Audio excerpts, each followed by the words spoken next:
네, 이 시간 함께 보실 하나님의 말씀은 마태복음 6장입니다. 마태복음 6장 1절부터 주보에는 18절까지로 되어 있는데요. 8절까지만 교독하겠습니다. 6장 1절부터 8절까지 교독하도록 하겠습니다. 제가 먼저 읽겠습니다. 사람에게 보이려고 그들 앞에서 너희 의를 행하지 않도록 주의하라. 그리하지 아니하면 하늘에 계신 너희 아버지께 상을 받지 못하느니라.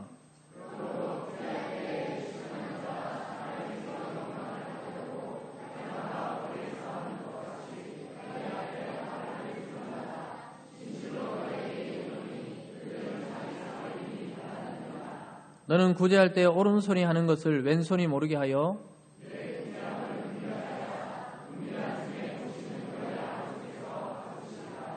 또 너희는 기도할 때 외식하는 자와 같이 하지 말라. 그들은 사람에게 보이려고 회당과 큰 거리 어귀에 서서 기도하기를 좋아하느니라. 내가 진실로 너희에게 이르노니 그들은 자기 상을 이미 받았느니라.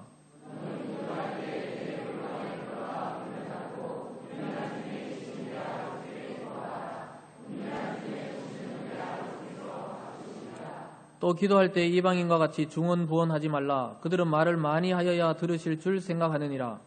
그러므로 그들을 본받지 말라. 구하기 전에 너희에게 있어야 할 것을 하나님 너희의 아버지께서 아시느니라. 아멘. 오늘 본문을 중심으로 해서 종교적인가 복음적인가, 종교적인가 복음적인가 라는 제목으로 하나님의 말씀 함께 나누겠습니다. 오늘 추수감사절을 맞이하면서 좀 이 본문을 선택하면서 우리의 신앙적인 그 패턴이라 그럴까요? 신앙적인 계속 이어지는 그 룰, 그 패턴이 도대체 나의 신앙적인 패턴이 어떻게 돌아가고 있는지 잠깐 점검하는 시간이 됐으면 좋겠습니다. 여러분 7호선을 타고 서울대공원에 쭉 이렇게 이어져서 가보니까요. 서울대공원이 바로 건너편에 세종대학교가 있더라고요. 그리고 건너편에는 이제 서울대공원이고 들어가면은 입장료가 요즘 무료예요.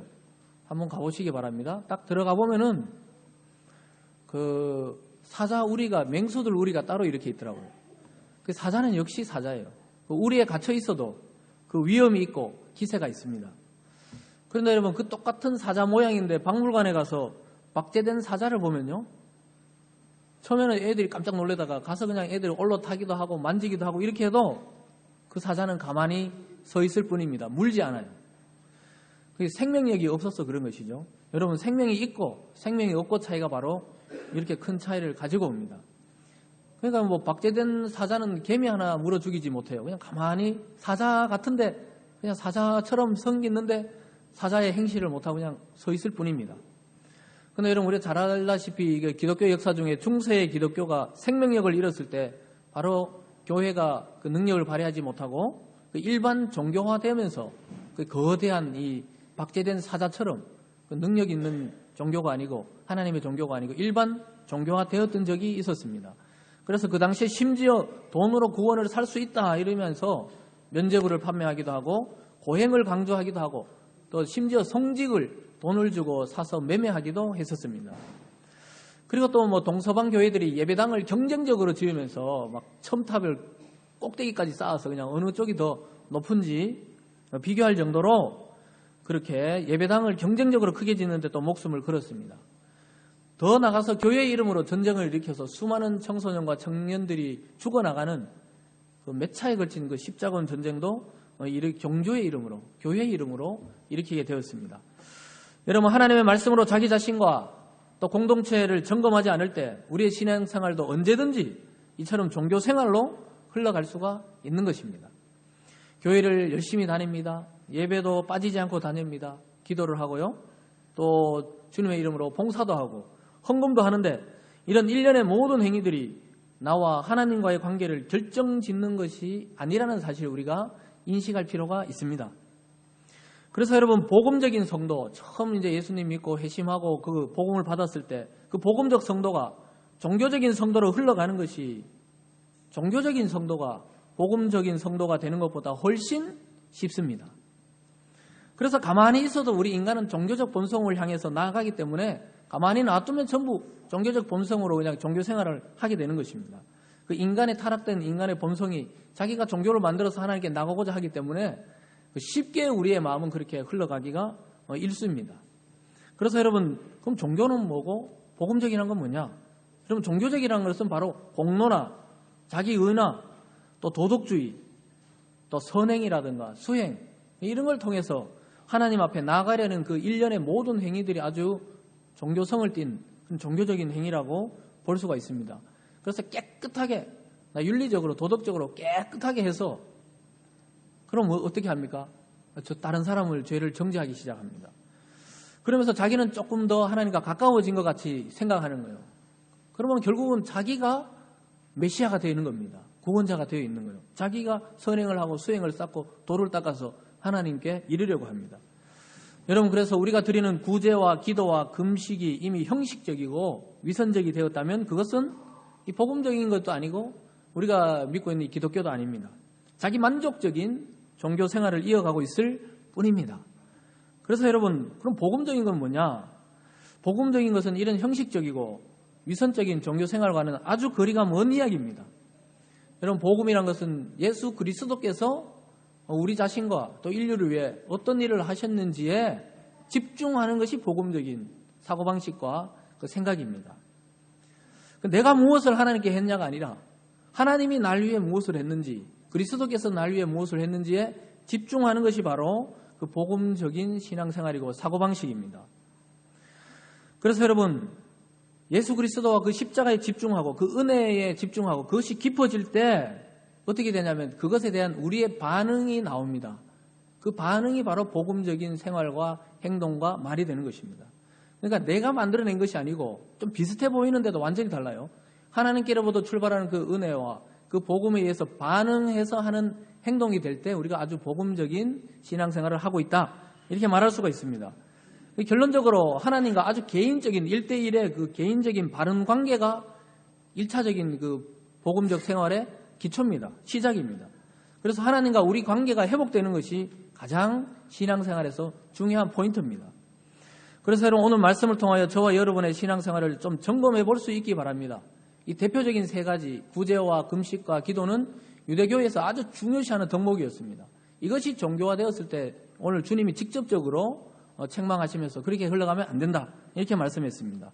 여러분, 혹시 우리가 습관적으로 예배드리지 않습니까? 형식적이지 않습니까? 때로는 무미건조한 종교생활로 흘러가고 있지 않는지 여러분 스스로를 오늘 말씀 앞에 점검해 주시기 바랍니다. 그래서 오늘 본문은 예수님께서 그 당시 유대인들과 종교 지도자들의 그 위선적 신앙생활을 지적하면서 바른 신앙생활은 어떤 것인지 말씀하고 있습니다. 그래서 오늘 말씀을 통하여 여러분, 하나님과 바른 관계를 한번 회복하시고 점검하시고, 또 내가 놓친 부분은 없는지, 또 복음 안에서 은혜와 기쁨의 참된 생활은 어떤 것인지 우리 함께 깨닫게 되기를 바랍니다. 오늘 먼저 보면 본문 1절에서 아주 대선포를 합니다. 위선적인 종교 생활의 위험성을 아예 예수님께서 첫 번째 말씀하고 나서 그 다음 세 가지에 대해서 말씀을 하고 있습니다. 1절 말씀입니다. 사람에게 보이려고 그들 앞에서 너희 의를 행하지 않도록 주의하라. 그리하지 않으면 하늘에 계신 너희 아버지께 상을 받지 못하느니라. 여러분, 여기 보면 사람에게 보이려고 그들 앞에 너희 의를 행하지 않도록 주의하라. 이 말은 반대로 생각해보면 우리는 대부분 사람을 의식하고 살고 있다는 것입니다. 그 인간이 가장 큰 욕구 중에 하나가 인정 욕구, 인정을 받아야 돼요. 인정 못 받을 때 굉장히 우리는 뭔가 이렇게 공허함을 느낍니다. 그래서 이게 사람에게 보이려고 한다는 모든 행위는 뭐냐? 그 인정 욕구에서 비롯된 겁니다. 거의 다 사람을 의식해서 하는 행동과 말과 생활 태도일 때가 많습니다. 그런데 오늘 본문에서 주님께서 그러면 하늘에 계신 하나님께는 상이 없다, 이렇게 대선포를 하고 나서 세 가지에 대해서 또 말씀하고 있습니다. 아주 대조적이죠. 사람에게 보이려고 하는 신앙생활과 또 하나님에 대한 그 신앙생활을 이야기하고 있습니다. 그래서 구제와 기도와 금식이 아주 대표적인 덕목이면서도 또 대표적으로 위선적으로 흘러갈 수 있다고 말씀하고 있습니다. 사람에게 보이려고 하는 종교생활은 뭘 말합니까? 요즘 말로 하면은 쇼를 말하는 쇼. 그 쇼는 뭐냐면 사람들이 봐줘야 되는 거예요. 막 이렇게, 여러분 쇼 아시죠? 무대에 서서 막 이렇게 하면서 사람들이 쳐다봐줘야 기쁨을 느끼는 것을 쇼라고 합니다. SHOW, 쇼. 그래서 우리가 보통 쇼하지 말라 이렇게 하잖아요. 근데 이 종교생활이 하나님 앞에 하나님이 저울로 달아볼 때 쇼가 될 수 있다고 이야기하는 거예요. 그래서 위험한 겁니다. 다른 거는 쇼가 돼도 돼요. 뭐 세상에 뭐 쇼라던가 뭐 드라마 이건 쇼가 돼도 되지만 예배 생활, 기도 생활 또 성도 개개인의 삶의 현장의 생활이 쇼가 되면 안 된다. 이렇게 말씀하고 있습니다. 그래서 사람을 의식해서 하는 모든 행동은 이미 이 땅에서 상을 받았기 때문에 하나님께 받을 상이 없다. 이렇게 예수님께서 오늘 말씀하고 있습니다. 그러면서 오늘 세 가지 대표적인 신앙생활에 세 가지를 주의를 주고 있어요. 그 세 가지만 살펴보고 마치겠습니다. 오늘 첫 번째로는 구제가 외식이 되면 안 된다. 이렇게 말씀하고 있습니다. 외식이 되면 안 되고 오른손과 왼손의 법칙을 이야기하면서 오른손이 하는 거 왼손 모르게 해라. 이렇게 말하고 있습니다. 여러분 구제가 뭡니까? 우리도 구제를 하고 있지만요. 구제는 약하고 연약한 자들에게 내미는 그 사랑의 손길입니다. 구제를 받는 입장에 굉장히 연약할 수 있어요. 근데 그것을 우리가 막 드러내듯이 했을 때 그들이 받는 상처를 좀 생각을 해야 된다는 겁니다. 여러분, 자기 의를 과시하고 다른 어떤 목적을 이루기 위해서 할 수 있는 것이 바로 구제 생활입니다. 그래서 굉장히 신중하고 은밀하게 진행하라. 이렇게 예수님께서 말씀하고 있습니다. 오늘 본문에서 예수님이 나팔을 불지 말라. 이렇게 말씀합니다. 나팔 부는 것도 쇼래요. 여러분 옛날에 약장사들이 막 북을 치고 먼저 막 동네를 돌고 이런 다음에 와서 자 만병통치약입니다. 뭐 날이면 날마다 오면서도 날이면 날마다 오는 게 아닙니다. 그 다음 주 또 와요. 다음 주 와서도 날이면 날마다 하는 거 진짜 마지막입니다. 그 북을 막 치고 돌아다녀요. 이건 나팔 부는 거예요. 그 나팔 불지 말라는 게 뭐냐? 자랑하지 말라는 것입니다. 사람들의 이목을 집중시켜놓고 자 내가 구제한다. 그러지 말라는 거예요. 오늘 본문 2절에서 이렇게 말씀합니다. 그러므로 구제할 때 외식하는 자가 사람에게 영광을 받으려고 회당과 거리에서 하는 같이 너희 앞에 나팔을 불지 말라. 진실로 너에게 이르노니 그들은 자기 상을 이미 받았느니라. 여러분 이 세 가지 덕목 구제와 금식과 기도 중에 가장 자기 만족적인 행위가 될 수 있는 게 뭐냐? 구제예요. 구제. 이게 제일 많은 부분입니다. 연말 연시 우리 연말이 다가오면 빨간 이 열매 달아주면서 이렇게 하는 게 나오잖아요. 그리고 공영방송 같은 데서 보면 나와서 뭐 기업에서 뭐 1억 또는 1,000만 원 그것도 꼭 액수 많은 숫자대로 나오잖아요. 액수 많은 숫자. 그게 나팔 부는 거예요. 나팔. 확실히 접수됐죠? 나팔입니다. 나팔. 그러면서 기업을 홍보하고 회사를 홍보하고 그렇습니다. 회사 홍보를 적극적으로 활용하는 거예요. 우리는 이렇게 구제하고 있습니다. 이렇게 뭐 어떻게 난민들을 돕고 있다든지 뭐 이렇게 합니다. 근데 그 기업은 그렇게 해도 돼요. 이미 그들의 상을 이 땅에서 충분히 받은 것입니다. 근데 교회 내에서 혹시나 교회가 하는 구제나 성도 개인이 하는 구제는 절대 사람에게 보이려고 하면 안 된다. 예수님이 이렇게 말씀합니다. 예수님의 말씀처럼 오른손에 하는 걸 왼손에 모르게 해야 진짜 그 의미가 살아납니다. 그만큼 자기를 드러내지 말라는 말씀입니다. 반대로 생각하면 그만큼 자기를 드러내고 싶다는 거예요. 이런 부분에서. 그러나 그 부분에서 은밀하게 절제하라는 거예요. 3절과 4절입니다. 너는 구제할 때 오른손이 하는 것을 왼손이 모르게 하여 내 구제함을 은밀하게 하라. 은밀한 중에 보시는 너희 아버지께서 갚으시리라. 여러분 오른손이 하는데 왼손이 어떻게 모르겠어요? 제가 이러는데 제가 모르겠어요? 이렇게 하는데 이 손이 모르겠어요? 이렇게 하면 더 잘 알죠? 다 알죠? 이 말은 뭐냐? 옆에서 하는 걸 못 느낄 정도로 예를 들어 제가 하는데 옆에 있는 부인도 못 느낄 정도로 또 부인이 해도 남편이 못 느낄 정도로 그렇게 아주 은밀하게 행하라 이 말씀입니다. 여러분 지금 눈을 여기서 보니까 눈을 깜빡깜빡거리는 사람들이 있어요. 자기 눈을 깜빡이면서 맨날 깜빡일 때마다 의식하는 사람이 있습니까? 한 번, 두 번 이렇게 사는 아무도 없죠. 나도 모르게 그냥 깜빡이고 있잖아요. 이게 바로 오른손이 한 걸 왼손이 모르게 할 정도로 은밀하게 하라 이 말입니다. 그 수영을 배울 때 보세요. 수영. 그 수영 배울 때 무서워서 자꾸 깔아앉잖아요. 의식하니까 물을 의식해서. 근데 어느 날 보니까 그냥 수영 잘하는 분들은 물에 들어가서 그냥 하고 있어요. 내가 오른팔 돌리고 그 다음 2초 뒤에 왼팔 돌리고 이렇게 의식 안 합니다. 그냥 이렇게 하는 거죠. 이렇게 자연스럽게 아주 그냥 자기 체질화되어서 이렇게 구제 활동을 하라 이렇게 말씀하는 것입니다. 구제 그 자체가 그냥 기쁨이란 거예요. 그런 구제를 하나님이 또 기뻐하십니다. 여러분 복음적 신앙생활에 아주 이 바로미터 척도가 되는 것이 바로 이런 행위 또 이런 삶에서 좀 많이 드러납니다. 사람을 많이 의식하는지 그렇지만 하나님을 더 의식하는지 이걸 점검해 볼 수 있는 자기 자신에게 있어서 좋은 장치가 됩니다. 여러분 그렇다고 막 그래 남을 의식하지 말아야 되지 이제 막 내 맘대로 막 그냥 교회 와서 나는 하나님이 그렇게 했다고 막 이렇게 이야기하면서 타인을 배려하지 말라는 것이 아닙니다. 예의 없이 행동하라는 것이 아니에요. 배려하는 것과 또 다른 의미입니다. 보상심리로 하지 말라는 거예요. 보상심리로. 그리고 인정욕구로 그걸 하지 말라는 겁니다. 그냥 자연스럽게 하나님의 은혜에 반응해서 이 구제도 하는 거예요. 그리고 전혀 편호 없이 편해지 말고. 저도 이 신학교 다닐 때 누가 후원했는지도 모르고 계속 받은 적이 있어요. 졸업할 때까지. 그리고 저는 딱 이제 사역지를 구했다니까 어떻게 알았는지 딱 끊기더라고요. 계속 받고 싶은데 딱 끊더라고요, 이렇게. 그러니까 참 희한하지. 지금도 누가 보냈는지 몰라요. 매달 5만 원씩 보냈는데 진짜로 이게 무슨 뭐 양치기 선교인지 뭐 보냈는데 그게 누군지 주체를 몰라요. 그냥 아는 사람 소개로 했다 그랬는데 지금도 미스테리예요. 누군지는 몰라. 그런데 나중에 이제 졸업했다는 소식을 그 사람들이 어떻게 알았는지 이메일이 왔어요. 이제 다른 신학생을 위해서 이제 끊겠습니다. 이게 왔더라고요. 그래서 제가 어떻게 했겠어요? 계속 보내주세요. 이렇게 보내려고 그러다가 마음은 그렇지만 이메일로 그동안 감사했습니다. 예, 다른 분들을 위해서 저도 함께 기도하겠습니다 하면서 지인이 엄마 보고는 계속 보내지 그냥. 사람 마음이 그렇죠. 받다가 끊기니까 굉장히 당황스러우면서도 네. 어쨌든 아직까지 모르겠어요. 진짜 몰라요. 그 주체가 뭔지. 자기 이름을 온 게 아니고 무슨 뭐 양치기 선교인지 하여튼 그렇게 왔는 것 같아요. 그렇게 왔는데 제가 어렴풋이 듣기로는 직장 다니는 몇 명이 이제 여러 신학생들을 이렇게 후원 알게 모르게 공식 단체도 아닌데 그렇게 했다고 나중에 들었는데 지금도 실체는 알 수 없어요. 일단 저는 안 받고 있다는 것만 확실합니다. 그러니까 뭐냐 이런 것을 말하는 거예요. 아예 표 안 나게 그냥. 나중에 그냥 제가 그냥 감사해서 그냥 하나님께 기도할 거죠.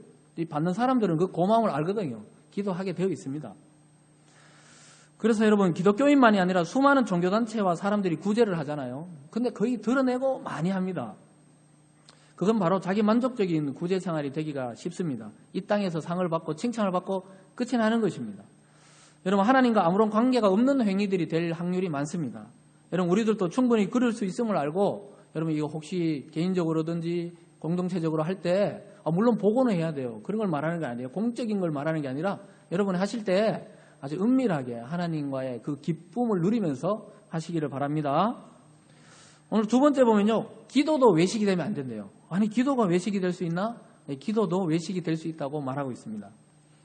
기도는 하나님과 나누는 영혼의 대화입니다. 대화. 여러분 대화할 때 보면은 어떻게 해야 됩니까? 상대방의 눈을 이렇게 보면서 이야기해야 돼요. 근데 대화를 앞에 대화 상대를 두고 자꾸 딴 사람 쳐다보면서 이 사람하고 이야기하면은 대화 상대가 굉장히 기분이 나쁩니다. 특히 사랑하는 사이에서는 절대 눈을 놓치고 있으면 안 돼요. 우리 청년들 혹시 연애하는 사람 있을 것 같은데 혹시 뭐 대화할 때 있잖아요. 그 사랑하는 사람 할 때는 절대 눈동자를 놓치면 안 돼요. 지나가다가 뭐 다른 여자 예쁘다 쳐다보잖아요. 뒤로 갑니다. 뒤로. 우리 청년들 주의하세요. 막 쳐다보면 안 돼. 그 사람 눈빛만 쳐다보면서 대화를 해야 됩니다. 여러분 지나가다 여기 이 디지털 단지 같은 데 지나가면 카페 안에서 보면 알아요. 연인인지 그냥 직장인인지 볼 수가 있어요. 그 연인들은 어떠냐면 좀 가까이 붙어 있어요. 그리고 대화를 이렇게 나누는데 커피 마시는데 집중하는 것보다는 상대에게 집중해요. 그리고 실실 쪼개면서 웃습니다. 그래서 사람들이 그냥 하하 웃는 거다. 그냥 웃어. 실실 웃고 있어요. 그래서 지나가다가 제가 그러죠. 저 분명히 사귀는 애들이다. 둘이 연애 중이구나. 그 눈빛에서 광선이 나와요. 완전히 뭐 유리창 깨질 정도의 옆에서. 둘이 막 보면 막 눈으로 눈빛으로 이야기를 주고받아요. 그런 경험 해보셨습니까? 넘어가겠습니다. 네, 그래서 그 눈에서 그 레이저가 나와야 돼. 레이저 아시죠? 레이저 쫙 이게 나와야 되는데 이미 뭐 이렇게 만나고 있으면서 딴 데 쳐다보고 다른 이야기하고 그거 끝난 거예요. 거의. 여러분 그래서 집중을 해야 되는데 하나님과의 기도가 그렇다는 겁니다. 기도는 사랑하는 사이의 미러와 같아. 미러. 아주 비밀스러운 대화입니다. 나는 다른 사람한테 이야기할 필요도 없어요. 하나님 그거 굉장히 기분 나빠요. 막 기도 응답 받았다든가 뭐 하나님과 이런 기도했다든가 떠벌릴 필요가 없어요. 아주 내밀한 그 마음의 문제를 안고 하나님께 완전히 터놓는 그런 믿음의 시간입니다. 그걸 의지해서 하나님 앞으로 나가는 시간이 바로 기도입니다. 근데 유대인들이 왜 여기 우리 생각에는 지금 이해가 안 되죠. 길거리 가서 막 하고 회당에서 막 손들고 하고. 근데 그 당시에 왜 그러냐면 처음에 좋은 의도였습니다. 유대인들이 길거리 가다가도 시간이 되면 기도 시간이 되면 기도해야지 하고 딱 기도했던 겁니다. 근데 나중에 어떻게 됐냐면은 집에 있다가도 그 시간 되면 길로 뛰어쳐나가서 기도를 하기 시작했습니다.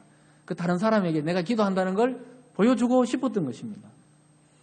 여러분 경건의 모양은 있지만 경건의 능력이 나타나지 않는 사람들의 특징입니다. 그걸 외식한다. 요즘 말로 하면 형식적이다. 이렇게 표현할 수도 있고요.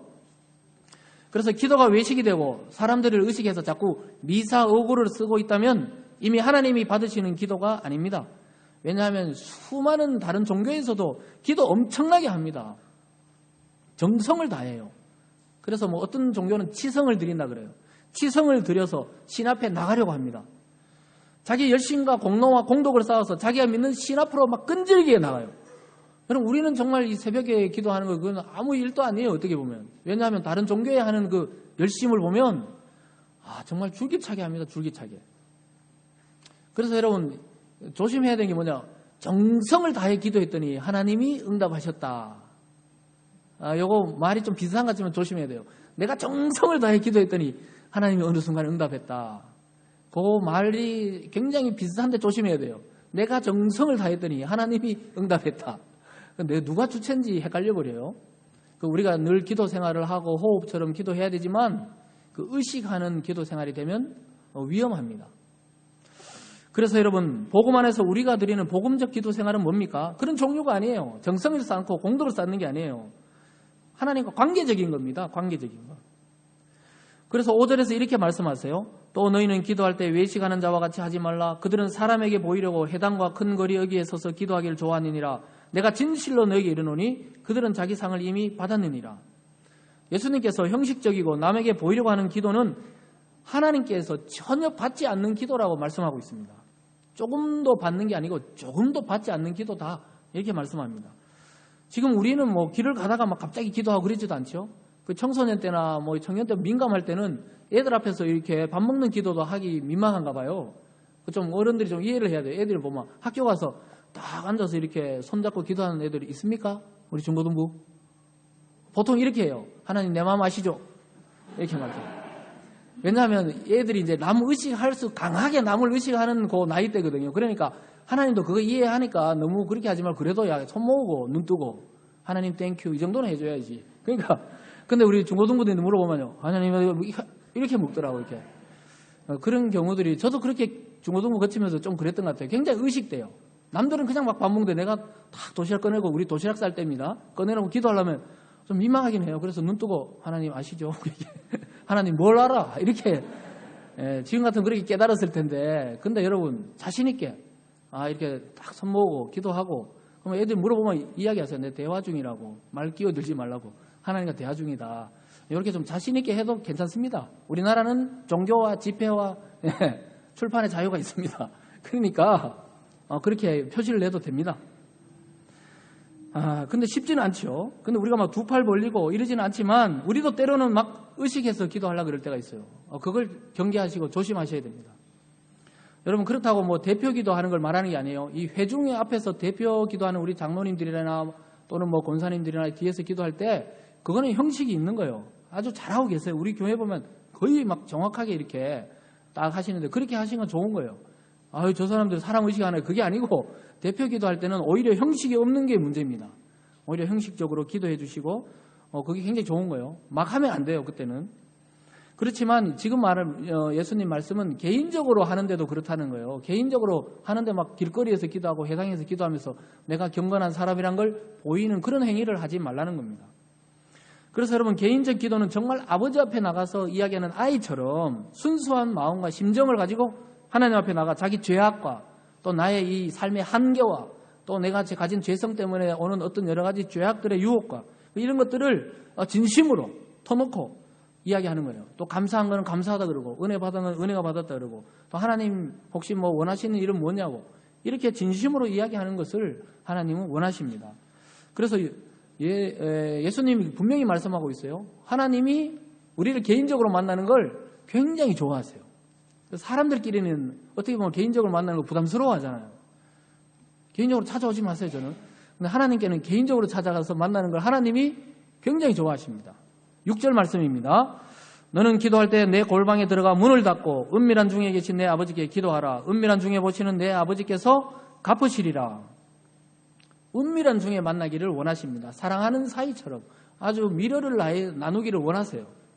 그래서 여러분, 꼭 예배당에 나와야 되냐, 이것도 아니에요. 자기가 처한 곳에서, 골방이란 것은 하나님과 나만이 의식할 수 있는 어떤 장소가 될 수도 있습니다. 그게 뭐 안방일 수도 있고 건넌방일 수도 있고 다락방일 수도 있고 아니면 화장실 아닐 수도 있고, 또 직장인들은 왜 화장실 가면 편안하잖아요. 그때 또 기도하면서 짧게 하나님과 교제를 나눌 수가 있는 것입니다. 그래서 하나님과 만나서 교제하는 그 시간 자체가 목적인 것을 말합니다. 여러분, 아이들이 아버지 만날 때 교제하는 목적이 뭐예요? 그냥 아빠하고 놀고 싶다는 거예요. 아빠랑. 아빠하고는 그 놀이도 재미있지만 아빠랑 놀고 싶다고. 아빠 자체가 목적이라고요. 여러분, 이 성도의 최종적 목적은 하나님 자체가 되어야 돼요. 하나님 자체. 또 하나님의 말씀 그 자체가 되어야 되는 것입니다. 그래서 예수 그리스도 안에서 자녀된 우리들의 기도는 이런 것을 기초로 해나가야 올바른 신앙생활입니다. 여러분, 기도하는 것이 때로는 어려워요. 그러나 날마다 기도하는 게 어렵고 신앙생활을 오래 하셨는데도 어렵고 낯설다면 정말 이상한 거예요. 여러분, 어느 날 아이가 아빠 얼굴이 낯설다, 이상해, 이렇게 하면 이게 좀 이상한 거예요. 자주 아빠 얼굴을 보여줘야 되는 겁니다. 그리고 또 아이들도 아빠랑 같이 교제를 해야 돼요. 여러분, 종교적인 신앙생활에 빠지면 어떻게 됩니까? 이 기도가 시간을 따지기 시작해요. 시간이 기냐 짧냐, 뭐 오래 했냐 짧게 했냐, 또 형식은 뭐 감사 먼저 했냐, 뭐 회개부터 했냐, 막 개인 기도하면서도 막 이런 것 때문에 갈등하고 있다면 그거 좀 조심하셔야 돼요. 그 형식에 집착하시게 되면 자연스럽지 않습니다. 여러분은 하나님은 자연스럽게 개인적으로 나와 기도하는 걸 기뻐하십니다. 그래서 여러분, 하나님 앞에 나가 자연스럽게 예수 그리스도의 이름으로 기도하는 그 생활을 즐겁고 또 기쁘고 그 행복함을 느끼는 그런 기도 생활 되시기 바랍니다. 마지막으로 보면 뭐냐 하면은 우리가 금식이 외식이 되면 안 됩니다. 이렇게 이야기하고 있습니다. 금식은 요즘 잘 안 하죠. 왜냐하면 다이어트 때문에 아예 금식을 하니까 다들 금식에 대해서 많이 약해진 것 같아요. 예전에는 제가 어릴 때 막 어른들 따라가서 금식 기도한다 그러고 또 산에 가서 기도하고, 저 아주 시골 교회에서 다녔는데 그때 어른들이 단체로 뭐 기도원도 가고 이럴 때 보면 금식을 하시더라고요. 근데 제가 신학교 다닐 때 어떤 권사님이, 우리 교회 아니에요. 그때 제가 사역을 안 하고 이제 지방에서 왔다 갔다 할 때 어떤 권사님이 저보고 웃으면서 그랬는데 비수가 됐어요. 신학교 다닌다고 뭐 이제 알고 있으니까, 신학생이 금식기도 해봤냐, 이게. 아직 금식기도 안 해봤네, 이게. 금식도 안 하고 사역하면 어떻게 하냐고. 금식기도 해야지. 제가 방학하자마자, 지인이 엄마가 증인이에요. 하자마자 이야기하고 제가 기도원에 금식하러 딱 짐 싸들고 올라갔습니다. 순수한 마음이 아니었죠. 오기로. 그래, 나중에 금식기도 어떤 기분인지 이야기해줘야 되니까 해봐야 되겠다 하고 이렇게 딱 기도원에 올라갔었습니다. 신학생이 금식도 안 해보냐 이러길래 목구멍이 탁 막히더라고요. 밥이 안 넘어가요. 올라가야 되겠다. 그 첫날 어떤 생각이 드는지 아세요? 아침부터 안 먹고 이제 차를 끌고 올라갔으니까 첫날부터 계속 기도가 막 찰찰찰찰 나올 줄 알았는데 안 나와요. 기도는 잘 안 나오고, 근데 또 기도원 가면 예배 시간이 있거든요. 오전 예배 있고 오후 예배 있고 저녁 예배 있더라고요. 그 예배는 참여해요. 예배 끝나면 마룻바닥에 둘러가 이게 다 이렇게 시원하더라고요, 여름에. 근데 그런 데도 있잖아요. 기도는 잘 안 나오더라고요. 그리고 어떤 생각이 드냐, 저녁 때쯤 되니까 첫날이 진짜 배고파요. 저녁 때 되면서 어떠냐, 내가 금식 기도를 끝내고 내려가서 먹을 음식 리스트를 막 머릿속으로 이렇게 생각해요. 그러니까 통닭, 짜장면이 좋겠다, 짜장면이. 라면 끓여 먹을까? 이게 막 머릿속에 계속, 사람이 그렇더라고요. 이 인간이란 게 그래요. 밥을 3끼 굶으니까 저녁 때 되니까. 근데 이상하게 그 다음날 되니까 밥 생각이 덜 나요. 이건 진짜입니다. 그 시간이 지나니까 또 좀 조용해지면서 또 마음도 차분해지고, 또 배고프니까 원래 힘도 없으니까 차분해져요. 참 신기하다. 그렇게 생각하는 데 있잖아요. 좀 탈수 증상도 오니까 물을 계속 마셔요. 물을. 사실 있잖아요. 물을 마시는 게 배 채우는 것이 계속. 기도는 안 되고, 기도 내가 약속한 날을 끝내고 내려가야 되는데. 그렇더라고요. 그러니까 금식 기도하는 분들 보면 진짜 결단하고 하거든요. 근데 제가 의도가 사실 바르지는 않았죠. 그렇지만 그런 경험을 통해서 어떤 생각이 들었냐. 확실히 금식하면 몸이 가벼워져요. 그 생각이 좀 정리되면서 어떤 시점을 지나면은 정욕이 좀 많이 사라집니다. 밥에 대한 생각도 사라져요. 뭔가 좀 신비한 것이 느껴져요. 뭔가 또 막 보입니다. 배가 너무 고프니까. 막 그런 것도 있기는 있어요. 막 보이긴 보여요. 근데 그게 하나님이 주신 건 아니에요. 그래서 여러분, 금식기도 할 때는 어떻게 해야 되냐. 그 좋은 거예요. 나쁜 걸 말하는 게 아니라 금식기도는 아주 좋습니다. 좋지만은 어떨 때 기도하냐면 정말 내 인생에 결정적인 어떤 기도가 필요할 때 한번 하시는 것도 좋아요. 해결되지 않는 문제, 내가 끝까지 내가 인간적으로 해보려 해도 안 되겠다. 그럴 때 한번 산에 가서 뭐 너무 오래 하지 마세요. 하루나 이틀, 아니면 길면 3일 정도 작정하고 이렇게 기도하는 경우 좋습니다. 꼭 나쁘다고 이야기하는 건 아니에요. 근데 제가 깨달은 큰 깨달음은 뭐냐? 밥 먹고 열심히 사역하자. 이게 가장 큰 깨달음이었습니다. 밥 안 먹고 힘없으니까 이거 안 되겠다. 밥 먹고 열심히 하자. 이런 생각이었어요. 그래서 여러분, 예수님이 말씀하시는 것은 뭐 기도하지 마라, 금식하지 말라 이런 게 아니에요. 그것조차도 사람을 의식하지 말라는 거예요. 그 경건을 드러내는 도구로 사용하지 말라는 겁니다. 이미 그것은 하나님께 받으시는 것이 아니라는 것이에요. 여기서 머리에 기름을 바르고 얼굴을 씻으라는 게 전혀 밥을 굶고 있는 사람처럼 하지 말라는 거예요. 근데 금식하면서 수염 막 기르고 막 이렇게 하지 말라는 거예요. 머리 그냥 안 감고 이러지 말고 깨끗하게 해서 표도 안 나게 하나님만 알도록 하라는 것입니다. 목사님들이 한 번씩 말씀하지만 예전에 목사님들은 저도 그런 명함 받아왔어요. 명함 뒤에 딱 넘겨보면 40일 금식기도 2회 그리고 뭐 릴레이 며칠 뭐 이게 쫙 적게 돼요. 몇 번 했다고 돼 있더라고요. 저도 받아본 것 같아요. 그리고 뭐 기독교에 무슨 감투는 다 있어요. 그냥 이렇게 쫙 넣어서 다니시더라고요. 그리고 더 웃긴 거는 옛날에 제가 본 적은 없지만 목사님들이 그러시더라고요. 지나갈 때 서울에 그런 일이 많았다 그러대요. 지나갈 때 쫙 현수막이 붙어 있대요. 담임 목사님께서 방금 40일 금식 기도를 마치고 돌아오셨습니다. 현수막을 쫙 이렇게 걸어놓은 교회들이 많았대요. 그거 정말 위험한 거고 성경적이지 않는 것입니다. 그게 바로 금식이 종교적인 수단과 왠지 거룩하고 왠지 영성이 있는 것처럼 보이려고 하는 그 위장이죠. 하나님 절대 기뻐하지 않는다고 말씀하고 있습니다. 예수님이 분명히 말하죠. 사람들의 칭찬 다 받았으면 끝났다는 거예요. 하늘에 가면 상이 없어, 상이. 여러분 오히려 금식할 때 어떻게 하라고요? 17절 18절입니다. 너는 금식할 때 머리에 기름을 바르고 얼굴을 씻으라. 이는 금식하는 자로 사람에게 보이지 않고 오직 은밀한 중에 계신 내 아버지께 보이게 하려 함이라. 은밀한 중에 보시는 내 아버지께서 갚으시리라. 왜 그러냐면요. 그 당시에 다른 종교에도 이 금식이 있었거든요. 지금도 마찬가지입니다. 금식 명상이라는 게 있어요. 그 다이어트 하기 위해서도 하고 또 일반 기를 하는 기공을 하는 사람들도 종교적 체험을 위해서 금식 명상을 합니다. 그래서 제가 아까 말했듯이 밥을 오랫동안 먹지 않으면 진짜 육체적 정력이 사라지고 몸에 힘이 없지만 정신은 맑아집니다. 그런 경험을 하다가 뭔가 정신적 흥분 상태를 경험하게 돼요.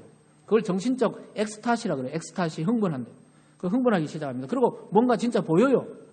귀신인지 무슨지 모르겠지만 뭐가 보여요. 근데 대부분이 알고 보면 육체적으로 배가 고파서 헛것을 보는 경우가 많습니다. 그렇기 때문에 여러분 그런데 너무 집중하시면 안 돼요. 그러다가 현실로 돌아와서 갑자기 밥을 먹고 몸이 나빠지는 경우가 굉장히 많습니다. 그리고 때로는 너무 40일 동안 하다가 바로 밥을 먹고 돌아가시는 경우도 예전에 종종 있었습니다. 그래서 하나님이 지금 말씀하자면 전혀 그런 금식 원하지 않는다고 은밀하게 하나님 앞에서 자기의 삶과 또 인생을 결단할 때 조용히 금식하면서 기도할 수 있습니다. 그러니까 굉장히 좋은 겁니다. 나쁜 거 아니에요. 그러나 자기 몸을 완전히 해치고 어떤 경험을 하려고 의도적으로 하는 것은 좋지 않다는 것입니다. 그래서 여러분 어떤 경우에든지 기도나 금식이나 자랑이 되거나 자기 영성을 뛰어나게 사용해 보이는데 사용하면 안 된다는 것입니다. 이미 하늘에 상이 없는 자입니다. 이 땅의 명성을 받고 인기를 누리다가 이 땅에서 그냥 끝이 나는 삶입니다. 사랑하는 여러분 지금 신앙생활은 어떻습니까? 우리가 복음을 깊이 이해하고 예수 그리스도를 구주로 영접한 상태에서 하나님의 은혜에 반응해서 내가 어떤 예배와 기도와 금식과 때로는 봉사가 진행되고 있습니까? 아니면 그냥 내 열정과 안 하면 찝찝하니까 합니까? 내 열심과 노력과 종교적 본성을 만족시키는 쪽으로 자꾸 흘러갑니까? 이거 잘 구분하셔야 돼요. 자기 마음을 말씀 앞에 잘 구분하세요. 각자의 신앙생활을 여러분 좀 점검해 보시기 바랍니다. 그래서 여러분 아무리 이 강단에서 설교자가 복음을 선포하고 또 복음적 내용을 선포해도 공동체 전체가 복음적으로 변화되는 게 굉장히 어렵습니다. 오히려 성도 개개인이 하나님의 말씀을 이렇게 들으시고 그걸 자기에게 적용하고 또 성령의 인도를 받고 성경을 묵상하고 그 말씀에 자기 삶을 맡기는 연습을 해나가고 그렇게 살아갈 때 공동체 전체가 복음적 부흥을 경험하게 됩니다. 그래서 여러분 우리 창대교회가 저는 그런 교회가 되기를 바랍니다. 공동체가 말이죠. 전체가 복음으로 나가서 복음의 부흥을 경험하고 처음 회심했던 그 감격을 회복하는 그런 아름다운 우리 교회가 되기를 주님의 이름으로 축원합니다. 기도하겠습니다. 사랑의 하나님 아버지 감사드립니다. 하나님 우리를 돌아보게 하시고 또 나 자신을 돌아보게 해주셔서 감사드립니다.